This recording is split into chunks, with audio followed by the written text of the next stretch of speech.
Hello, and welcome to this trapping series. This is the Association of Fish and Wildlife Agency's Trapper Education video series. And this is a series about all things trapping. Before we get started, remember, best management practices are great, and we're providing you a link of where you can find those. And always, check your state and local regulations before setting any trap, especially if you are someone who traps in multiple states. The regulation in your state might be different than the regulation in another state. In this video, we're going to talk about foothold traps. Traps like the mountain men used when they were out here catching beaver centuries ago. Today's foothold traps are quite different than those older traps, but they work off the same principle. An animal steps on the pan of the trap, gets caught, and is held alive by its paw. The foothold trap is the most commonly used trapping device for live capture of fur bearers. In this video, we're going to look at the most common foothold trap types, the pieces and parts that make up a foothold trap, and teach you how to safely set and operate a variety of these foothold traps. The most common types of foothold traps in use today are coil spring traps and long springs. The basic difference between these two, as the name implies, is the type of spring mechanism that is used to activate or fire the trap to get the jaws in the closed position. The coil spring trap uses either 2 or 4 coil springs to activate the trap, and it's a more commonly used of the two, and it consists of several parts: the dog, the pan, the jaws, the levers, and the coil springs. You'll also notice that all of the pieces are connected to the base plate. You can see how one arm of the coil spring attaches to the base and the other arm attaches behind the lever. The long spring trap has most of the same parts: the dog, the pan, the jaws, except for the levers and the coil springs are a little bit different. With the long spring trap, it uses a leaf type spring, or what we call the long spring, to activate the trap, and the eyelet of the spring functions as a lever to close the jaws. Something else that may be considered a part of the trap is the chain. The chain is what is used to attach the trap to an anchor or a drag system.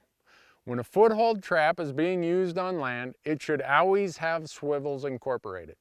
Swivels allow a trap to rotate with the animal's foot when it tries to free itself, which helps prevent injury. And placing a shock spring or a lunge spring in the chain is also a good idea. This helps reduce injury and also reduces the chance that the captured animal might pull free. One thing to note when you're anchoring your trap: be sure that you anchor a trap such that your anchor is secure enough to hold the largest animal that you might catch. You will also notice that there is a tag attached to the chain.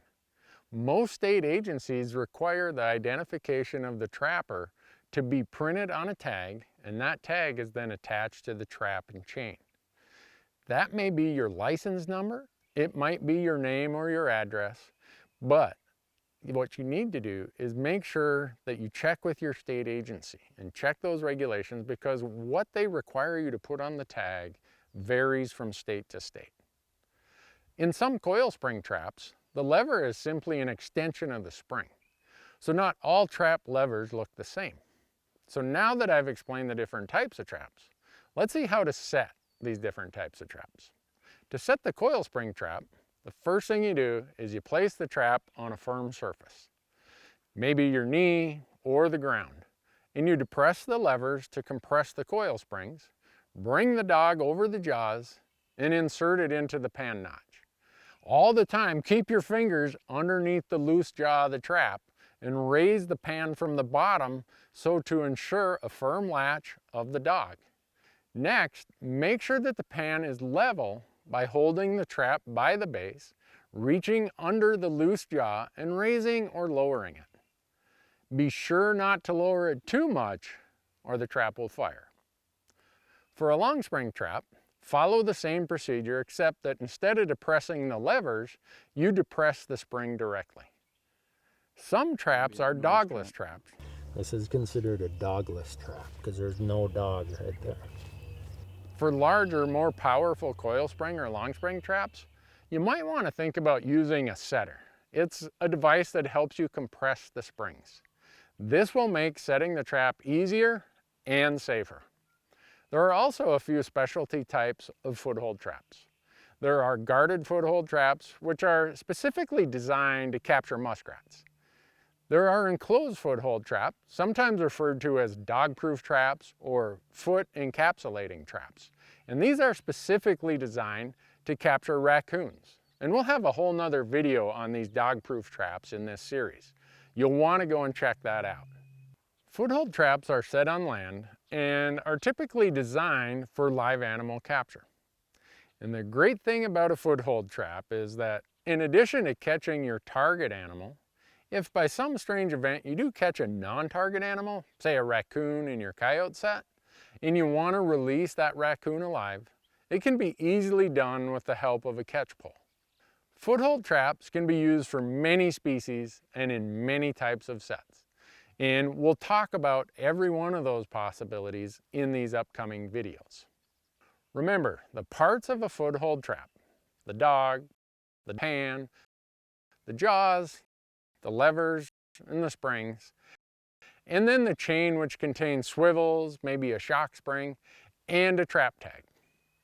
And always remember, when setting these traps, keep your finger underneath the loose jaw, so in case the trap fires accidentally while you're setting it, you won't get your finger in the trap. That covers some of the basics about foothold traps. Thanks for watching.